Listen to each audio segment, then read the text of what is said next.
ಅರುಣಾಚಲ್ ಪ್ರದೇಶ ಅಂತ ಅಂದರೆ ನಾವೆಲ್ಲ ಕೇಳಿದ್ದೀವಿ.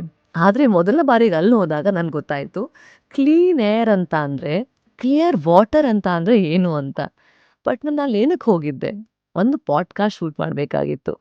ನಾನು ವಿಶೇಷವಾದ ಸಮಾಜಮುಖಿ ವ್ಯಕ್ತಿಗಳನ್ನು ಹುಡುಕ್ತಾ ಇರ್ತೀನಿ. ಈ ವಿಷಯ ನಿಮಗೆ ಗೊತ್ತೇ ಇದೆ. ಅಲ್ಲೊಬ್ರು ವ್ಯಕ್ತಿ ಇದ್ದಾರೆ. ಅವ್ರಿಗೆ ಪದ್ಮಶ್ರೀ ಅವಾರ್ಡ್ ಸಿಕ್ಕಿದೆ. ಅವರು ಒಬ್ಬ ಮೆಡಿಸಿನಲ್ ಹರ್ಬಾಲಜಿಸ್ಟ್.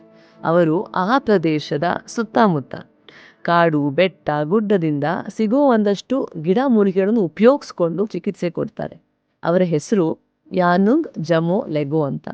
ನನ್ಗನ್ಸ್ತು ನಾನು ಅಷ್ಟು ದೂರ ಹೋಗ್ತಾ ಇದ್ದೀನಿ, ಬಟ್ ಒಂದು ಫಾರ್ಮಲ್ ಆಗಿ ಪಾಡ್ಕಾಸ್ಟ್ ಶೂಟ್ ಮಾಡ್ಕೊಂಡು ಬರ್ತೀನಿ ಅಂತ. ಬಟ್ ಅಲ್ಲಿ ನಡೆದಿದ್ದ ಕಥೆನೇ ಬೇರೆ.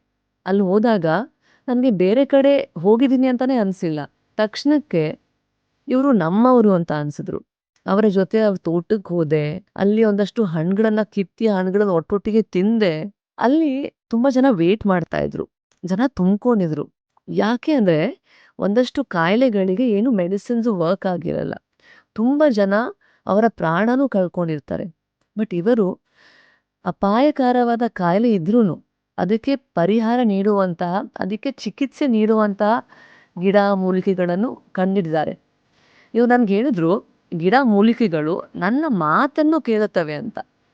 ಇಂಥ ಸುಂದರವಾದ ಆಶ್ಚರ್ಯಚಕಿತವಾದ ಅನುಭವ. ಎಷ್ಟೊಂದು ಒಳ್ಳೆ ಒಳ್ಳೆ ವಿಷಯಗಳನ್ನು ಕಲಿಯೋಕೆ ಸಿಕ್ತು.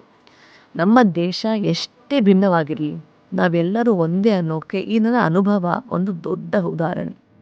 ಎಲ್ಲಿ ಬೆಂಗಳೂರು, ಎಲ್ಲಿ ಅರುಣಾಚಲ್ ಪ್ರದೇಶ, ಬಟ್ ಇವರು ನನಗೆ ನಮ್ಮವರು ಅಂತ ಅನಿಸ್ತು. ನನಗಲ್ಲಿ ಹೋಗಿ ಬೇರೆಯವರಲ್ಲ, ನನ್ನವರು ಸಿಕ್ಕಿದ್ರು. ಹಲವಾರು ಸವಿ ನೆನಪುಗಳು ಸಿಕ್ತು.